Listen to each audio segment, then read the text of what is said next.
কে Ramon বড় emergency মাৰছে ঢুনকে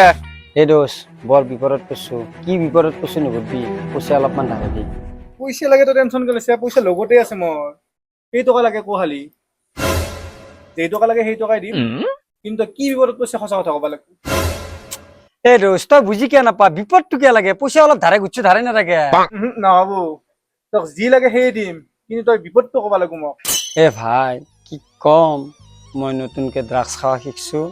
আগতে হাজিৰা কৰি 500 পাইছিলো বটলত 500 আছিল চলি আছিলো এতিয়া এটা বটলৰ দাম 3000 এতিয়া চুৰো কৰিব নোৱাৰো এৰিবও পৰা নাই তই মোক কিবা এটা সহায় কৰিব লাগিব এই তই টেনশন কে লৈছা মই ব্যৱস্থা কৰি আছো নহয় ৰ হেল্ল'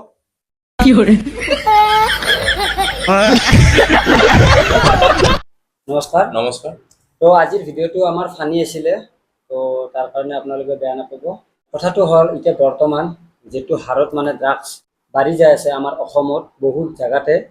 তো বহুত ল'ৰা ড্ৰাগছ এডিক্টেড হৈ আছে যদি কোনোবা ড্ৰাগছ সেৱন কৰি আছে ড্ৰাগছ এৰাৰ কাৰণেও আমাৰ এটা ৰিহাব চেণ্টাৰ আছে আৰু দাদাৰ ৰিহাব চেণ্টাৰটো আছে আমাৰ নলবাৰীত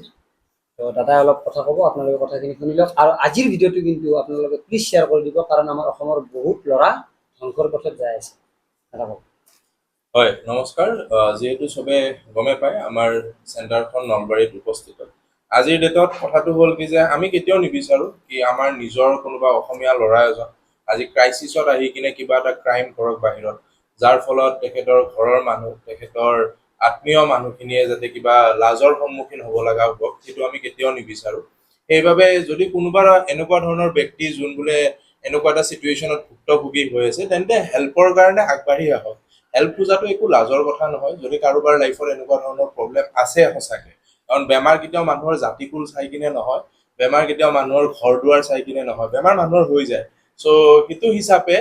সলিউশ্যনো আছে জাষ্ট ট্ৰিটমেণ্টটো লওক ট্ৰিটমেণ্টটো গ্ৰহণ কৰক আৰু ভালকে সুন্দৰভাৱে জীৱনত আগবাঢ়ি যাওক আৰু ডেছক্ৰিপশ্যনত নাম্বাৰ দিয়া থাকিব আপোনালোকে কণ্টেক্ট কৰি ল'ব পাৰে জয় হিন্দ জয় অসম জয়